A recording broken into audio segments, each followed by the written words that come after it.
Vous écoutez l'affaire Thierry Paulin, deuxième partie.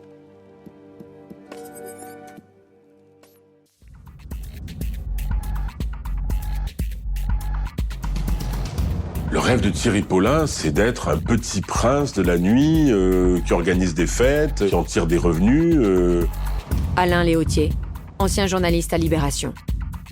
C'était probablement dans ces fêtes qu'il est lui-même, c'est-à-dire homosexuel affirmé, fêtard, narcissique. Il avait une certaine prestance. Alexis Piernaudot, photographe et connaissance de Thierry Paulin. Un peu dandy, toujours bien sapé, costard, petit gilet. Il aimait bien montrer qu'il était là. Il fallait qu'on le voie. Et au milieu des 20-30 personnes qui avaient autour de lui, on voyait pratiquement que lui. Il se démarquait. Puis très sympa. Très sympa. C'est un flambeur, hein. Bernard Lettier, commissaire de police. Il fallait en foutre plein la vue à tous ses amis, à tout. Bon, il faut des moyens. Ces agressions sur les personnes âgées, c'était peut-être un moyen de se procurer les subsides pour pouvoir faire toutes ces fêtes et recevoir ces nombreux amis qui se posaient pas de questions, ne savaient pas d'où venait l'argent, hein. Mais ils profitaient bien des soirées, hein. Le champagne coulait à flot et voilà. Dans ces soirées-là, il vivait la vie des stars. Et je peux vous dire qu'à l'époque, sur la table, il y avait quelques milliers d'euros. En bouteille, ça y allait, il rinçait tout le monde. On avait l'impression qu'il n'y avait pas de problème d'argent, quoi. Quelques jours avant son arrestation, dans la fête, son anniversaire est proche. Il organise une grande soirée qui a coûté à l'époque énormément d'argent. Je crois que c'était de l'ordre de 10 à 15 000 euros. Pas rien, hein, avec des dizaines d'invités.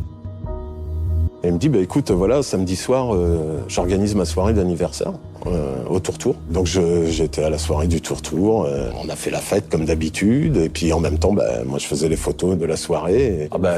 Il allait de table en table, il s'asseyait avec les uns, les autres, il buvait des verres avec les uns, les autres, il fumait le cigare, il posait, c'était le chef d'orchestre. Il était dans son élément, c'était lui la star, là, ce soir-là. C'est Dr Jekyll et Mr Hyde. Dominique Verdaillan, chroniqueur judiciaire. C'est-à-dire que c'est la nuit, la fête, la vie noctambule, et puis le jour, c'est ce qu'on a décrit tout à l'heure, c'est-à-dire une vie criminelle, de sauvagerie, assez surprenante. Personne n'y croyait, vraiment, au départ. On s'est dit, mais c'est pas possible. Et surtout qu'il dégageait pas quelque chose qui aurait pu nous faire penser que... Il est aux antipodes du monstre qu'on décrivait dans les journaux. Parfois, je me dis, merde, quand je pense que j'ai mangé sur le dos de petites vieilles qui ont été assassinées, odieusement, on se sent un peu coupable.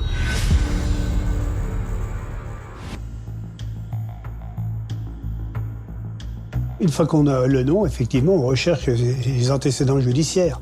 Et on s'aperçoit qu'il a été interpellé à la suite de son service militaire en 83, je crois, à Toulouse. Et qu'à cette époque-là, on avait ses empreintes digitales au SRPJ de Toulouse.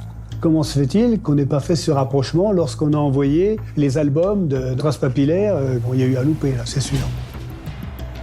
En 86, à Alfortville, il a commis aussi un vol et il est poursuivi aussi pour infraction à la législation au stupes. Donc confirmation du côté toxicomane de l'individu. Et il y a un mandat d'arrêt qui est délivré contre lui. Il est interpellé. Il est conduit directement en prison. Il ne passe pas par le dépôt. Donc ses empreintes ne sont pas relevées. Et là, il a été condamné à 18 mois ferme. Et donc, il a été incarcéré à Fresnes. Donc l'homme qu'on a cherché pendant des semaines et des mois, il n'était pas à Paris, mais il n'était pas loin, il était dans la région parisienne où il était incarcéré pour d'autres faits. Il était en prison, et en prison, on n'a pas mis la main dessus. Donc ça fait froid dans le dos quand même d'imaginer ça.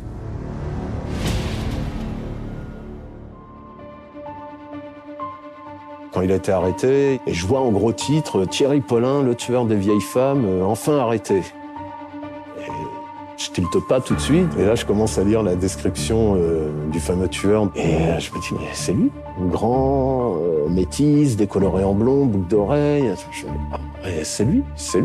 Donc j'appelle l'AFP, je leur explique que voilà, j'ai fait assister à la soirée d'anniversaire de Thierry Paulin, que j'ai toutes les photos de la soirée, et ils me disent, prenez un taxi, venez tout de suite.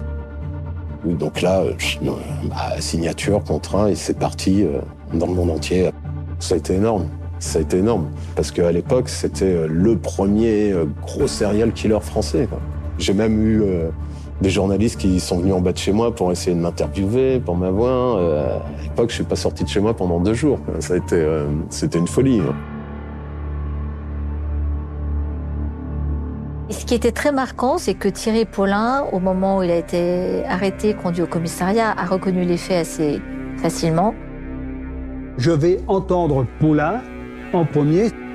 Sur l'ensemble des dossiers, il reconnaît globalement les 11 agressions du 18e, de 84. Ensuite, les autres, c'est compliqué. Il y en a qui reconnaissent, il y en a qui ne reconnaissent pas. Il y en a donc qui s'accusent, dont on n'a pas aucune trace.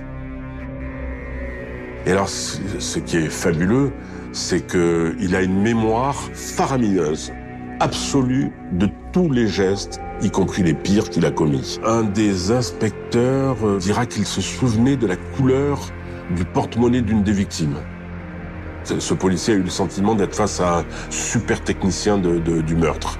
C'est-à-dire non pas un sadique, irrationnel, un peu tout fou, non, un technicien minutieux de l'assassinat.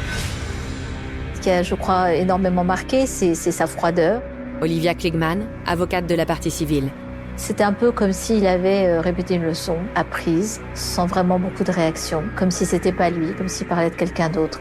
C'était assez incroyable. Il avouera 21 meurtres. Un des journalistes de l'AFP, au fur et à mesure des aveux de Paulin, se disait « Moi, est-ce qu'on va s'arrêter ?»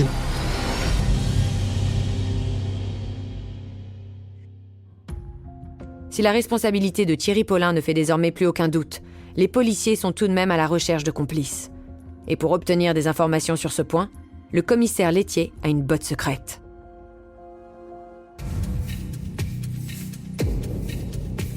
Et j'avais ramené de chez moi un flacon d'Estop que j'avais rempli d'eau, puis je le mets sous le bureau, puis on continue à dire. Puis subitement, je sors le flacon d'Estop qui est sous le bureau, je le mets sur le bureau, je tape sur le bureau. Et ça, qui c'est? C'est pas moi. Qui c'est? Et c'est là que spontanément, ils nous disent, c'est pas moi, c'est Jean-Thierry Mathurin. C'est très étonnant comment la simple apparition d'une bouteille de détergent du Destop a amené ce dernier à se défausser totalement de cette horreur dans l'horreur et à charger son complice Mathurin. Mathurin, qui est un jeune Guyanais, a été son amant.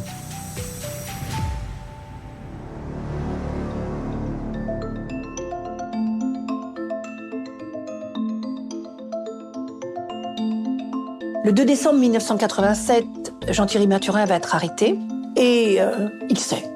Il ne se rebelle pas, il ne fuit pas. Lors de sa garde à vue, Mathurin s'est présenté comme une sorte d'accompagnateur du grand méchant Paulin et qui a regardé, sans évidemment tenter d'interrompre, mais qui a regardé, qui a presque quasiment observé son amant et son amant et maître se livrer à ces horreurs.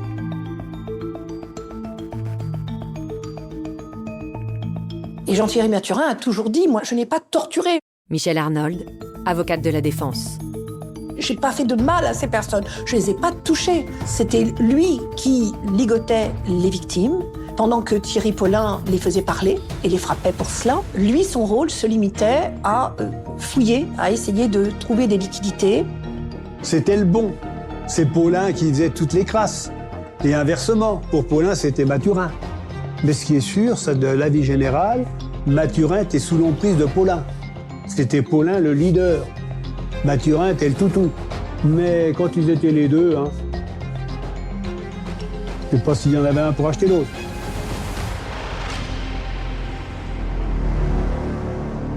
Jean-Thierry Mathurin est né à la Guyane. Il a 22 ans, il a 2 ans de moins que Thierry Paulin.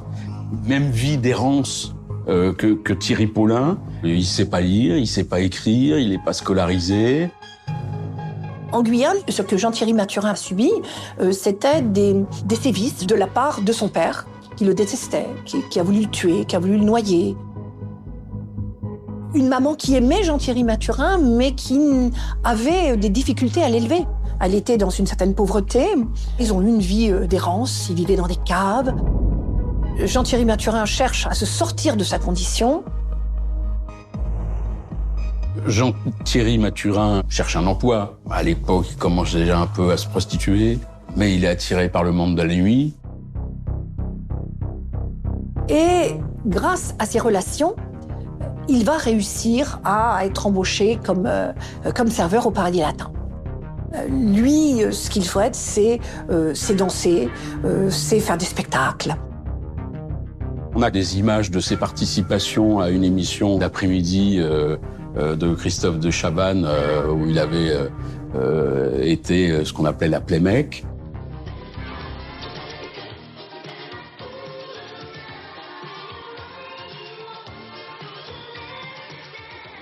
À même pas 18 ans, il rencontre Thierry Paulin, qui le fascine immédiatement. Parce que Thierry Paulin, c'est l'assurance. Thierry Paulin, c'est quelqu'un qui est absolument sûr de lui, qui sait ce qu'il veut, qui organise des fêtes, qui rencontre le tout Paris. C'était des parcours de vie en parallèle similaires. Voilà. Et ces deux jeunes, quand ils se rencontrent au Paradis Latin, ils sont complètement paumés. Ils sont très très jeunes. Ils sont déjà très très abîmés. Ils sont tous les deux homosexuels. Ils vont tomber amoureux l'un de l'autre. Et là, c'est le début de la fin.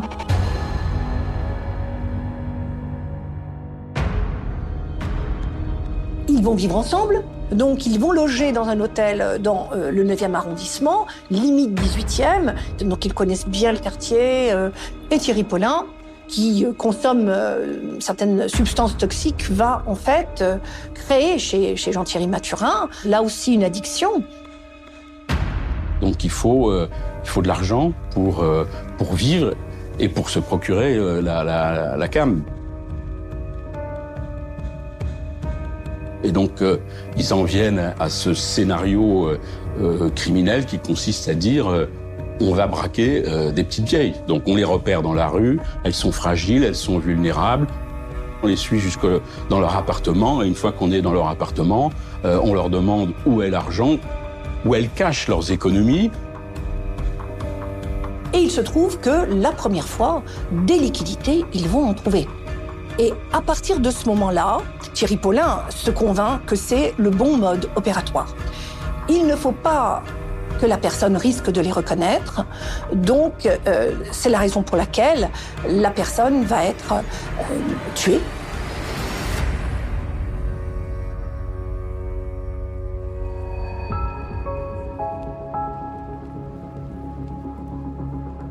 À l'issue des 2 gardes à vue, ils sont déférés devant le juge d'instruction. Thierry Paulin, lui, est poursuivi pour 18 assassinats. Jean-Thierry Mathurin, qui n'est intervenu que dans la période fin 84, est poursuivi pour 8 assassinats, 2 tentatives d'assassinat et une dizaine de vols. Ils sont tous les deux, évidemment, incarcérés. Thierry Paulin à Fleury-Mérogis et Jean-Thierry Mathurin est incarcéré à la Santé. C'est un soulagement pour tout le monde. Parce que les gens avaient peur quand même.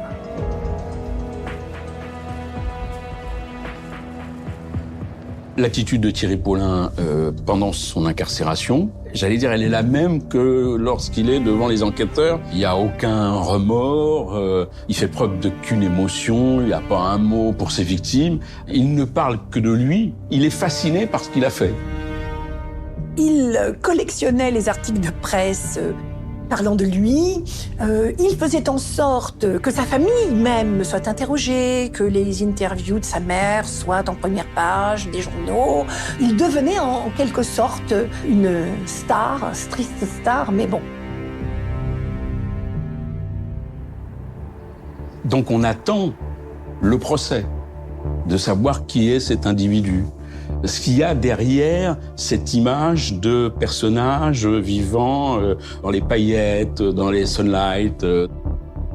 Et puis très rapidement, on va comprendre que effectivement à Fleury-Mérogis, son état de santé se dégrade. Il a contracté le sida. Son état empire. Il est transféré à la prison hôpital de Fresnes et il va décéder en avril 1989.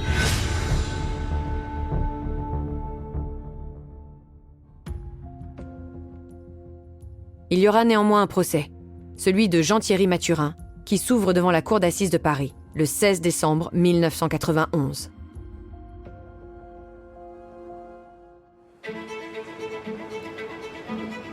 Le 16 décembre 91, c'est sûr que c'est une date que je n'oublierai pas.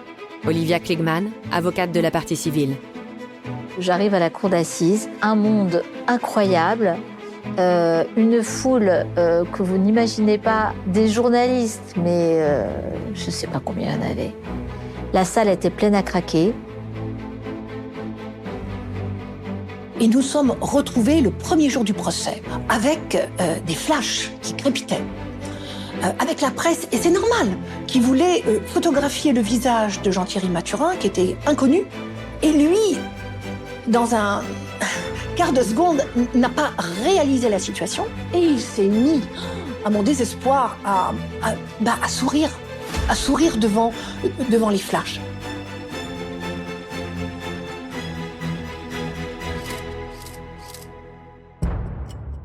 Il n'y a qu'un homme qui rentre dans le box de la cour d'assises de Paris, c'est Jean-Thierry Mathurin. Mais c'est vrai que quand il rentre dans le box, c'est deux hommes qui rentrent. C'est-à-dire que le fantôme de Thierry Paulin est là parce qu'il en manque un. Et donc il y a une relative frustration, d'autant plus qu'on va assister à un procès hallucinant, qui est un procès à la va-vite.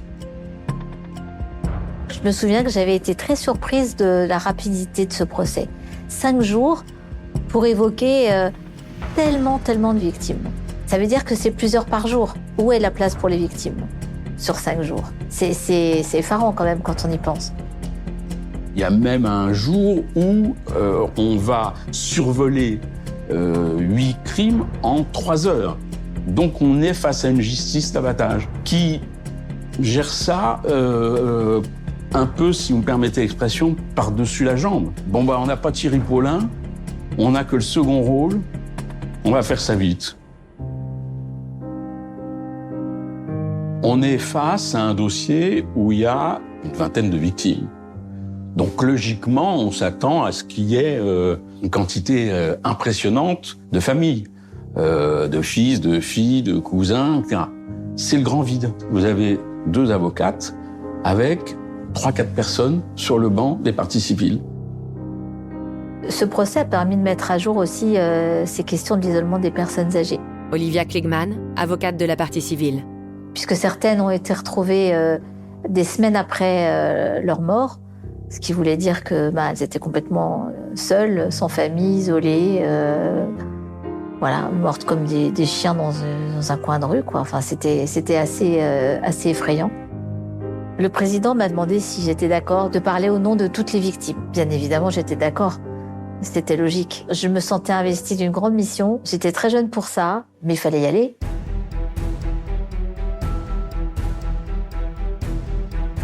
Mon acte de défense, c'est d'essayer de faire comprendre ce que Mathurin a fait, de manière à ce que Mathurin soit jugé pour ce qu'il a fait, et que, surtout, il n'endosse pas les crimes de Thierry Paulin, qui n'est plus là. Michèle Arnold, avocate de la défense. Mais je suis convaincue, et je demeure convaincue, que sans un monstre comme Thierry Paulin, et je pèse mes mots, Jean-Thierry Mathurin n'aurait jamais commis ces crimes-là. Et au procès, il dira j'ai été sa victime, j'ai été son esclave, j'ai été suiveur, je ne pouvais pas faire autrement. Bon, facile à dire à partir du moment où l'autre n'est plus là. Les dés sont pipés. Vous pensez bien que le survivant ne va pas se gêner pour impliquer davantage celui qui est absent. C'est humain et personne ne va pouvoir contrer cet état de fait.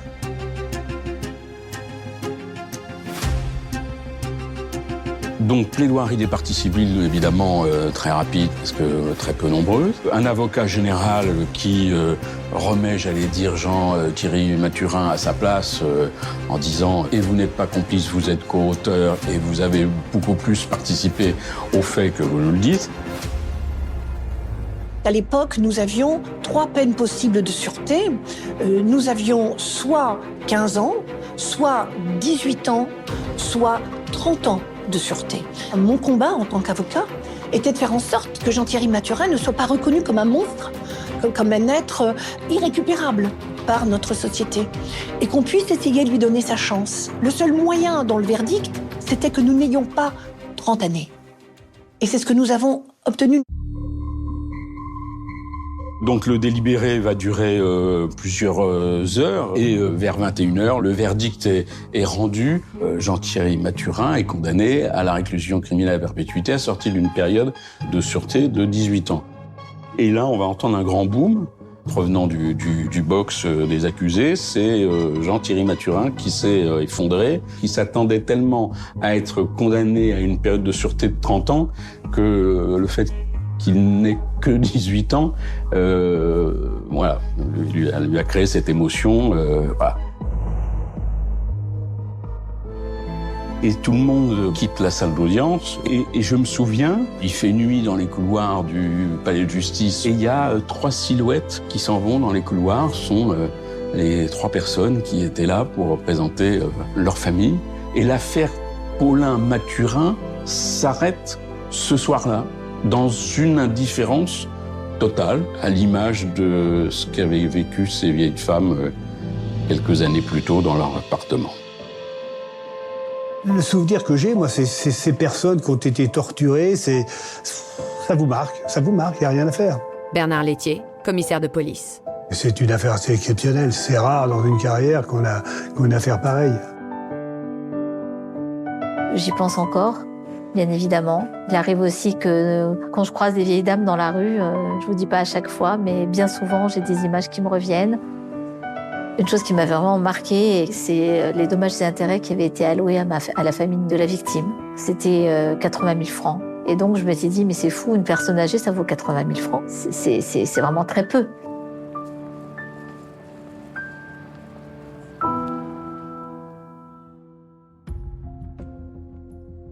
Il y aura néanmoins un procès, celui de Jean-Thierry Mathurin, qui s'ouvre devant la cour d'assises de Paris, le 16 décembre 1991. Après 21 ans de détention, Jean-Thierry Mathurin a obtenu un régime de semi-liberté en janvier 2009, avant de bénéficier d'une liberté conditionnelle 3 ans plus tard. Après 21 ans de détention, Jean-Thierry Mathurin a obtenu un régime de semi-liberté en janvier 2009, avant de bénéficier d'une liberté conditionnelle 3 ans plus tard. Aujourd'hui, âgé de 56 ans, il a refait sa vie en région parisienne. Vous venez d'écouter Au bout de l'enquête. Si vous avez aimé ce podcast, vous pouvez vous abonner sur votre plateforme de podcast préférée et suivre Initial Studio sur les réseaux sociaux. Au bout de l'enquête est un podcast coproduit par Initial Studio, Enibas Productions et France Télévisions, adapté de l'émission audiovisuelle éponyme produite par Enibas Productions et France Télévisions. Un épisode écrit et réalisé par Charlotte Durand. Vous pouvez retrouver l'émission Au bout de l'enquête sur France 2 ou en replay sur France TV. Production exécutive du podcast, Initial Studio. Production éditoriale, Sarah Koskiewicz et Astrid Verdun, assistées de Marie Agassan et Cypriane Ligère. Montage, Joanna Lalonde. Avec la voix de Julie Drey et Marie Drucker.